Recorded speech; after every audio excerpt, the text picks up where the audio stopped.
Hello, I'm Kelly Taylor Ryan, and this is Mainely Unspoken, a show dedicated to the truth and sharing information that you need to know. Tonight our guest is Aaron Zelman, who is the Executive Director of the Jews for the Preservation of Firearms. Welcome, Aaron. Hello, Kelly. How are you? I'm just fine.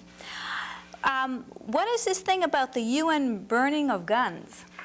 Well, I think most people are not aware, Kelly, that through July 9th and the 14th, there's going to be a United Nations conference, a worldwide conference on small arms.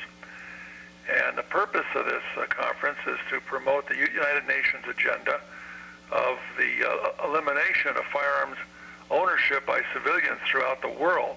Well, that sounds pretty dangerous.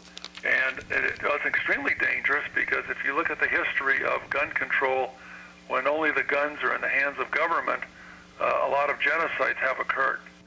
The UN is on record as saying that they think there are too many people in the world.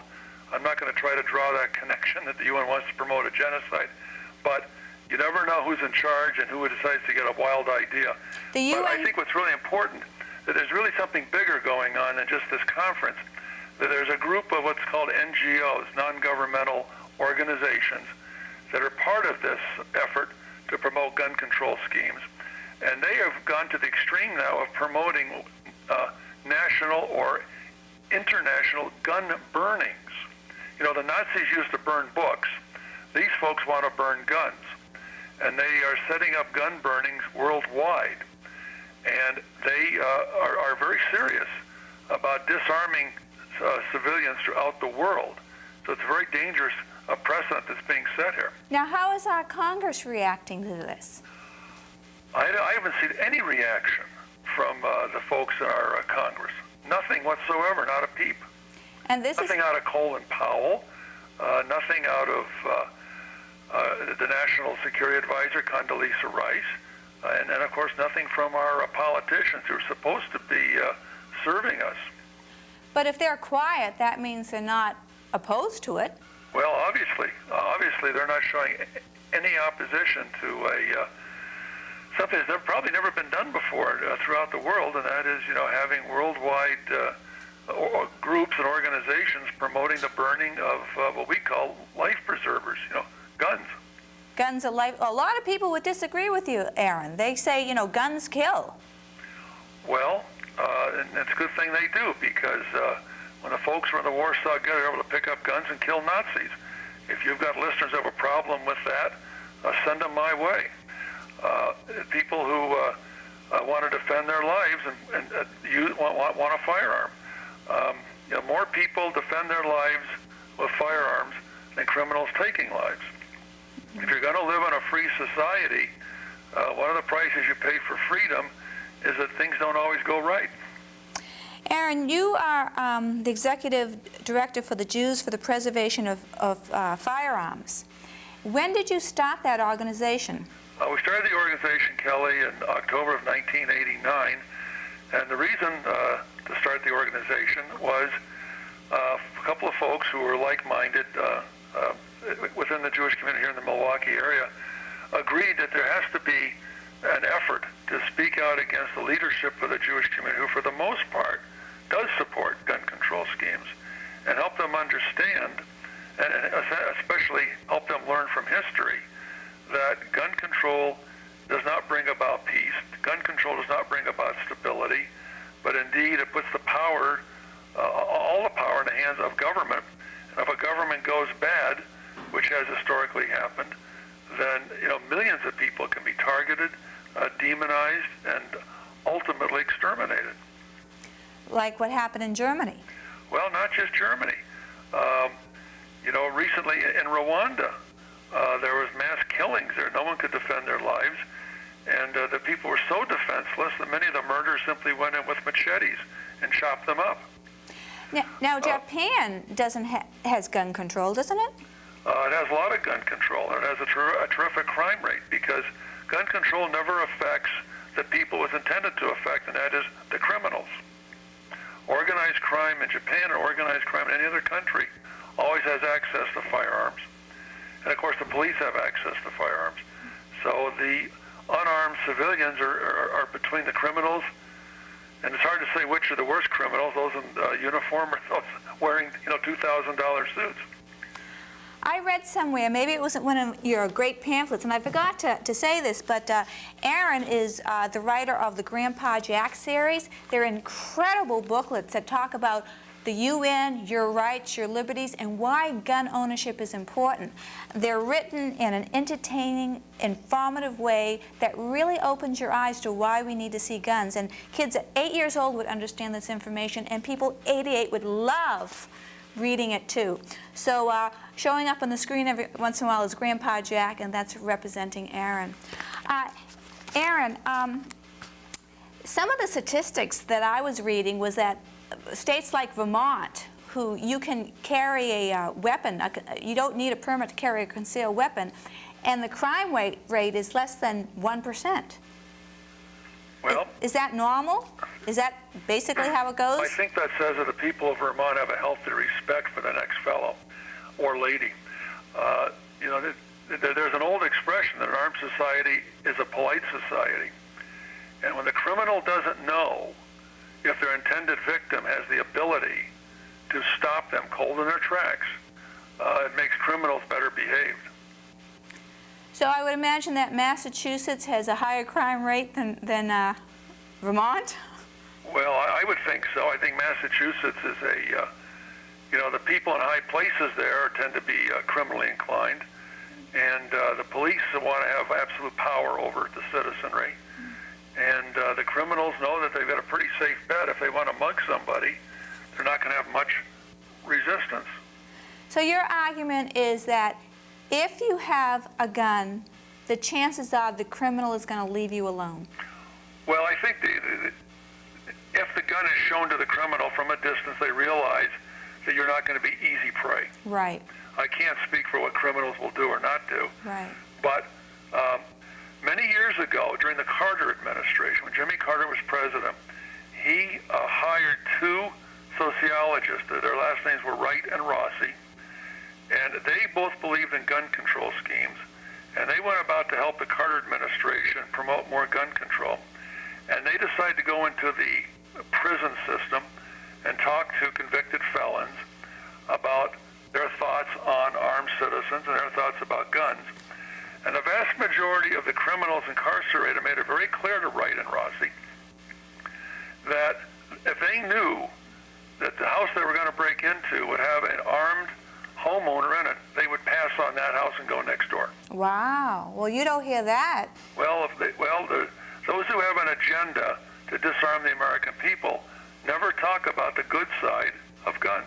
But they'll mention the children, and they'll say like 100,000 children, or that's a statistics I made up, but are killed every year by guns. Well, that's bogus, and I would challenge anybody who would make such a claim to present their research data, all of their materials, and let it be scrutinized under the light of day. They won't do that because they don't want their lies to be so easily recognizable. More kids killed. By the way, I should tell you something. There's a famous man, he's in his late 80s, and his name is Simon Wiesenthal. He's a Nazi hunter. And he has done some videos over the years, and he brings up the fact that very often people with evil intent will say, well, we have to do this for the children.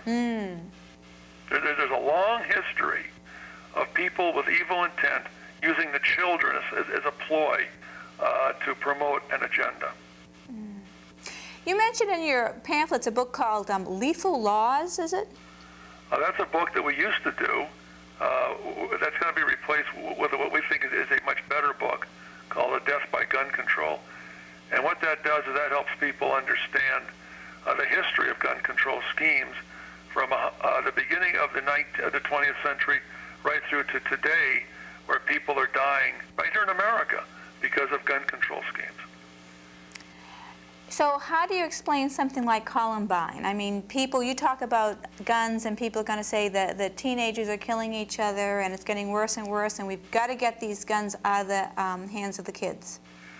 Well, there's several things to look at with Columbine. Number one, no one is going to agree that I know of that kids should be bringing guns to school. Number one. So, and I think also people would realize that these particular kids were very different. I mean, here they had a website telling people for a year before about their hatred for certain kinds of people, promoting showing their acceptance and belief in Nazism. And when they went to school, they were dressed in such a way that they looked menacing. And no one in the school system did anything to stop them or to counsel them, apparently. Or if they did, not sufficiently. I don't know where their parents were and what their parents were thinking about what was going on. And of course, you have people who, I guess for a small amount of money, are willing to do anything, and they made it possible for these kids to get guns. But when you have a situation like that, you have a lot of problems going on within that school, and it's not the guns. Right, because 20 years ago, or even 30 years ago, people had more guns, and there wasn't so many problems in the school with kids and guns, right? Well, in fact, I was raised in Tucson, Arizona, and in many ways, even though it's the Arizona desert, it's probably not much different than rural areas of Maine, where guns are very prevalent. Kids learn about guns at an early age. They go hunting at an early age. And there was no problem with guns at all. So I think also what we have here in our society, of course, when I was a kid growing up, some people might find this hard to believe, but I went to a Jewish day camp during the summer. And we even had riflery, learning how to use guns safely in a Jewish day camp. That's unheard of today in any kind of Jewish day camp that I know of. Really? Absolutely. But why would the Jewish community be so against guns, especially with their history of what happened to them? Well, they weren't when I was a kid growing up in Arizona during the Barry Goldwater days. Wow. So it goes back a ways. But today, of course, there's been a flip-flop. I mean, the Jewish community has decided that they'd rather be politically correct, go along with those individuals that have this agenda of government knows best, the nanny state, if you will. But they don't think that what happened in Germany could happen in this country, especially with all the shenanigans that the UN is trying to pull off? Well, it's not just the UN. Let's take a look at the past administration. Okay. The past administration, I think, is probably one of the most criminal that has ever existed in America in modern times. And why is that? And I think this is look at the selling out of our security to the Chinese communists, who made it very clear that they would go to war with America. In fact, few people realize that Chinese communists threatened to start sending missiles into Los Angeles if we didn't do what they wanted to do. And Mr. Clinton just acquiesced. I think it's incredible what has happened in this country, the weakening of our military might, and many issues like that, which are somewhat distant from the gun control debate. But we have a society now where people are not raised, as I was as a child, to be independent and self-reliant, to have a strong military, second to none, and to and actually have the truth told you by the media. Why would Clinton not stand up and protect this country, though? Why would he weaken our military force? Well, I don't know. I think he'll have to answer to those questions. I mean, I'm not privy to the internal thinkings of his mind. It's probably best. And so I really can't answer for someone else, but it's been done. You have politicians in this country who have promoted policies and agendas that are, and there's legislation that makes it more difficult for people to defend their lives. Now, you said that the UN wanted to kill off a big portion of the world. Did you say that earlier? I think it's. Can you just bear with me? I got to turn the phone off here. Okay, that's so fine. The United Nations has said in the past, in fact, some of these articles have appeared in the Wall Street Journal, that there really is too much, the world population is too great. And I'm not suggesting that Kofi Annan is planning a genocide, but I think when you have that kind of discussion going about, you have to really be concerned about why these people want to do other things, including disarming people. And what are the other things? It's pretty hard to perpetuate a genocide if people can shoot you. And what are the other things that they want to do besides disarm people? Well, For example, they want to have massive taxes. Oh, the Tobin tax? You're talking about the Tobin tax? Well, there's many different kinds. This would be a UN tax on everything. They want to replace the Bill of Rights with what they call the Declaration of Human Rights. And if they do that, as we point out, I believe that Target poster you have from us, the American people would lose many rights, including a jury trial. That they would lose the ability to practice the religion of their choice. Of course, they would lose the ability to own firearms. So basically, would be losing the Bill of Rights. Exactly. So exactly. This is so this is something else most Americans don't understand. That the United Nations wants to promote this agenda known as the Declaration of Human Rights. And, well, that sounds pretty good, though. Well, yeah, it sounds pretty good, except that it's no good. And because it sounds good to people who don't know any better. It sounds good to people who really don't know the Bill of Rights. And it sounds good to people who just think that big government is the answer to all problems. So people need to know exactly what this Declaration of Human Rights says. And what we've done is a little booklet you have there, the United Nations Destroying Our Freedoms. We've put side by side the Bill of Rights and the Declaration of Human Rights. And someone can read that in just a matter of minutes, and they will understand what they're going to lose. And then they should right away, and where can they get these targets, these UN targets? We have them available. They can go to our website if they'd like, jpfo.org, order them off the website. We also have them in the office, and we'll be back here Monday morning if someone wants to order them, and the phone number is 262-673-9745. And they might also want to order all these fantastic books, or at least this one about United Nations is... Well, in fact, when they order some of the targets, we'll give them a couple of copies at no extra charge. Oh, excellent. Of the little United Nations booklet. And how many targets have you sold so far? Last count we sold in the last month since we started promoting this idea of shoot the targets and then send them off to your politicians, a little over 9,000 targets. So what is Wisconsin like? Do you have gun control in Wisconsin? Well, they don't have any carry laws in Wisconsin, open or concealed, but there's no permit needed to buy a gun either. There's no licensing of gun owners. Oh, that's pretty good. How did you guys get away with that? Well, I don't know if we got away with it. I think that's just the way it's always been. Well, you have to understand one thing about Wisconsin. Once you get away from two major cities, Milwaukee and Madison, there's very little crime. Wow. You're in the rural areas where you have the sheriff. You don't have any. Where I live, there's no police department. We just have the sheriff. And the but crime you know is... your neighbors, and there's not close density of houses, and people respect each other. Wow. So it's an agricultural state, so people are working hard. They're busy working instead of sitting around, twiddling their thumbs. now, in another book you wrote, you said gun control is racist. What do you mean by that?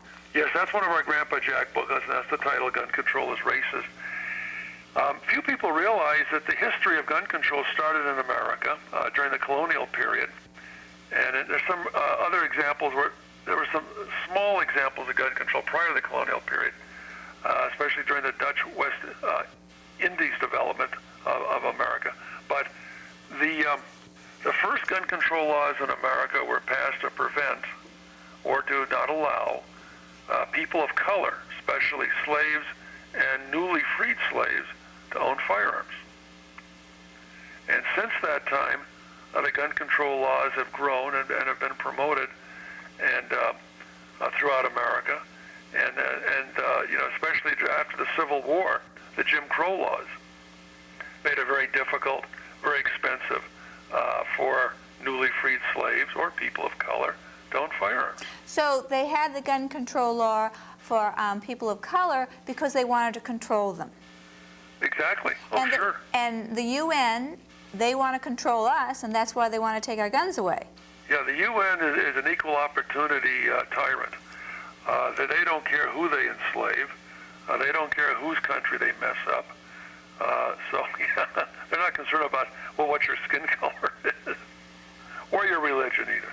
But this isn't just the UN. You said they were having these gun burnings all over the world. That's right. And they were non-governmental organizations? Right. These are, you can be an NGO.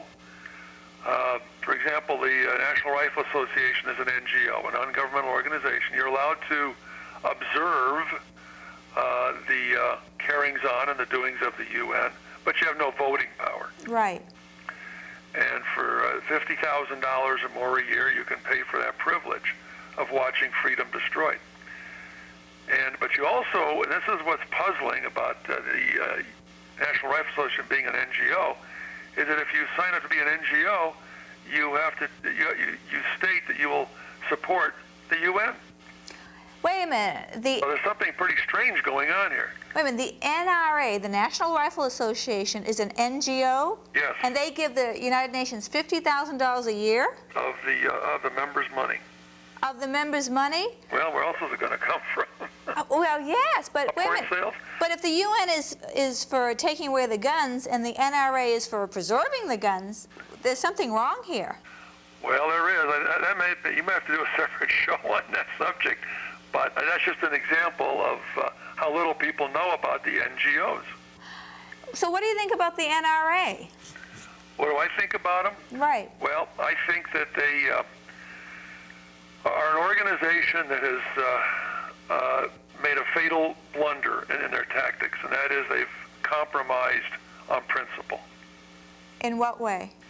Well, if you go back to the 1934 laws dealing with the National Firearms Act, the NFA Act, this is a good example of where they made a deal with the government, leave the handguns alone, but go ahead and register machine guns and tax them. Oh, okay. That's an example of compromise. Right. This whole problem we have today with the National Instant Check System, where the FBI gets your data, the information, when you want to buy a firearm. This is something the NRA dreamed up, thinking it was going to solve a problem, but it just created another problem. You bet, yeah. I mean, why does the government need to know that Kelly wants to buy a gun? That's right. You have no Because criminal record. Why do they need to be harassing you? because I might be a criminal? Well, you know, the people who are in control of governments, I call them police staters. And police staters have a viewpoint that anything not in their control is out of control. What, And so this is the FBI mentality. what do you think about the Million Mom March?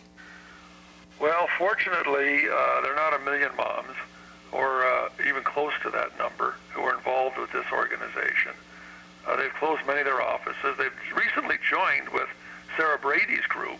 They're going to, put their efforts together to see how much more mischief they can create. So do you ever write Sarah Brady and send her this material and send her your Sure, booklets? a lot of people have, but Sarah Brady makes too much money, approximately $250,000 a year, promoting the destruction of freedom. Oh, She's wow. not interested in anything I have to say. Do you get any response from anybody in government at all? Oh, once in a while you get a form letter. But, I think everybody is wise to government at this point. The government has no interest in really being responsible or responsive to the people. So you have to wake up the average person. I have a theory, Kelly, that if more people understood what rights are being stolen from them, what rights are being destroyed, there might be some outrage. And then again, maybe we've come to a point in America where we don't want total freedom, where we like the idea of the nanny state, where we really don't care if America becomes a police state. But these are answers that the American people have. I can't answer for them. But if we lose our Second Amendment, if they take our guns away, then we can kiss all our other Bill of Rights away too. Well, I take that position because, from my perspective, the Bill of Rights is the guardian of all of the rest of the rights. Well, that is true. So what's the biggest myth about gun control that you'd like to blast away? Well, I think the biggest myth is that gun control does not make people safer. people need to understand that. Gun control empowers evildoers, but it doesn't make the world safer for decent, law-abiding, peaceable people. Okay. And if just a moment's thought, you'd realize that if you put all the power in the hands of criminals, whether they be government criminals or street criminals, how could you possibly have a safe and sane society? That's right. Because those who lust for power never have enough power. And those who want to promote an agenda, whether it be hatred or a police state, will have the power to do so because you can't resist them. You got to throw fry pans at them. And what's the biggest myth between children and guns? Well, first of all, people need to understand that children are impressionable. And if they see, examples of guns being misused, they're going to want to do it themselves. So children need to be educated that guns are tools, not toys. And I think one of the best ways to educate children to satisfy their curiosity about guns is do what I've done with my kids. I took them out to the shooting range when they were 3, 4, 5 years old, and I let them shoot real guns. And 1 or 2 shots was enough, and they lost their curiosity. They didn't care for the smell particularly, even though they had on earmuffs, the ear protectors. They didn't care for the noise, and they didn't like the recoil. And they were quite content from that point on to just play with their little toy guns, and they had no interest in Dad's guns. And the biggest... I think that's one of the things that has to be done.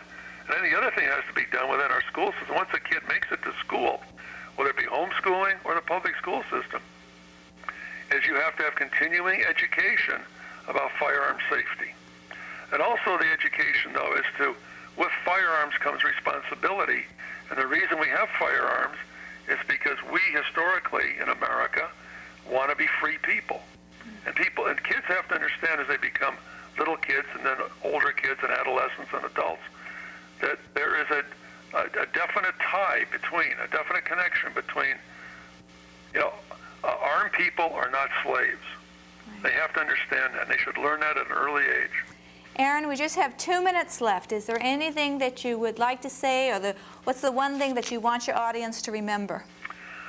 Well, I would like the audience to do several things. One of them, of course, is whenever they hear a gun prohibitionist promote a policy, always ask to see their research materials, their data.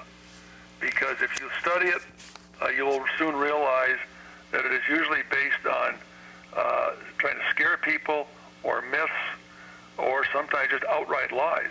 They lie, they play with statistics, and they use a lot of propaganda. I think that that's something that you have to look at. Secondly, I would encourage people to go to our website, jpfo.org, because we have lots of material up there. And there's one particular article I'd like to draw people's attention to. We haven't had a lot of time to talk about it today. That is, it's written by a psychiatrist, Sarah Thompson, and she explains how gun prohibitionists usually do have mental problems. Well, that's interesting. interesting. Their mental problems. Their rage, their hate, their denial, their desire to project their feelings, and things that's going on within their noodle that you really need to understand. Because then you'll understand why when you present them with the facts and the truth, it doesn't matter. It doesn't change their mind. And thirdly, of course, I really want people to understand that the United Nations is a real danger. It's a scary situation, and that we don't have enough politicians who will stand up and be patriots. Unfortunately, you have too many parasites within the U.S. Congress. Well, thank you, Aaron, so much for spending time and talking to us. My pleasure. Thanks for the opportunity. You want to watch, you want to call Aaron Zelman if you have any questions at 262-673-9745. You want to order his booklets. They are absolutely the best thing you'll ever find on this information to educate your congressman, to educate your neighbors, to educate your children, your relatives, teachers. They're absolutely the best thing around. Please order them, and we'll see you next time. Thanks for watching.